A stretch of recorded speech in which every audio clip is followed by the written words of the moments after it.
كده يبقى انت قفلت اللعبه. الحديد والطوب لازم اتطور في الاوزان، تدي اشاره للمخ. لازم الاكل نفسه يبقى نظيف. 3 legged chair. احنا المره اللي فاتت اتكلمنا على انواع التمرينات اللي ممكن تعملها في الجيم. كان حوالي 5 انواع، فخلينا نمسكهم نوع نوع، والنهارده نتكلم على اول نوع وهو التضخيم او زياده الحجم العضلي او زياده الكتله العضليه.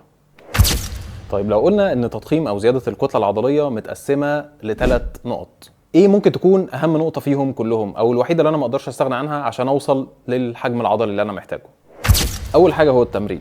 لازم اتمرن بانتظام، اتمرن على خطه انا حاططها كويس، لازم اتمرن على كل العضلات اللي في جسمي، وبعد كده لازم اتطور في التمرين، لازم اتطور في الاوزان، ولازم التكنيك بتاعي يكون صحيح. كمان حاجه ان انا لازم ازود الجهد واوصل للفشل العضلي. الفشل العضلي ده اللي هو خلاص العضله بتقول لي انا مش قادر اشيل الوزن، انا خلاص جبت اخري، هو ده الفشل العضلي.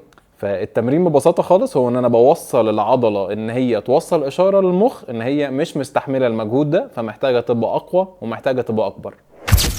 تاني نقطه هي التغذيه. التغذيه الصحيه، التغذيه السليمه، مش موضوع اكل كتير وخلاص، لا، لازم ادخل احتياجي من البروتين واحتياجي كمان من الكالوريز. يعني ما ينفعش اجيب احتياجي من البروتين بس والكالوريز تبقى اقل من اللي انا محتاجها، عمر ما عضلاتي هتكبر. انا عضله عشان تكبر لازم تلاقي حاجه تاكل فيها، فلازم يكون فيه كالوريز ولازم يكون فيه بروتين ولازم الاكل نفسه يبقى نظيف.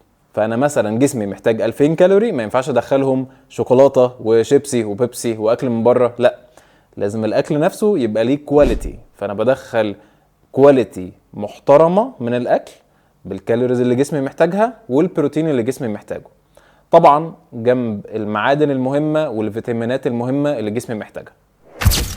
تالت حاجه واخر حاجه هي النوم والراحه. احنا زي ما قلنا في الاول ان اهم حاجه هي التمرين، وان انا ببتدي ازود الجهد على العضله، فالعضله تبتدي تدي اشاره للمخ تقول له خلاص انا مش قادر اشيل اكتر من كده، انا ده اخري في المجهود، عشان المخ يدرك ان العضله محتاجه تبقى اقوى ومحتاجه تبقى اكبر، فيشتغل على الجزئيه دي. طب الشغل ده بيشتغلوه امتى؟ وحضرتك نايم وحضرتك مريح وحضرتك بتعمل ريكفري لعضلاتك. فالنوم ده هو وقت بناء العضلات ووقت افراز الهرمون المسؤول عن الحجم العضلي ومسؤول عن زياده الكتله العضليه.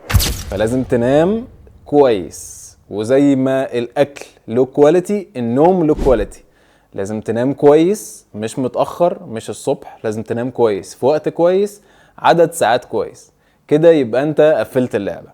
انت اتمرنت كويس واكلت كويس وعملت ريكفري كويس، عضلاتك هتكبر بشكل صحي وامن جدا.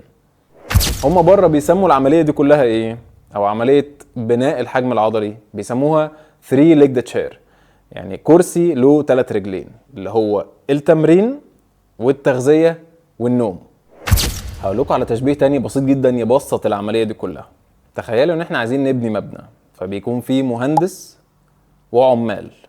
تخيلوا ان دول هو المجهود او التمرين، وبعد كده تيجي معدات البناء اللي هو الحديد والطوب.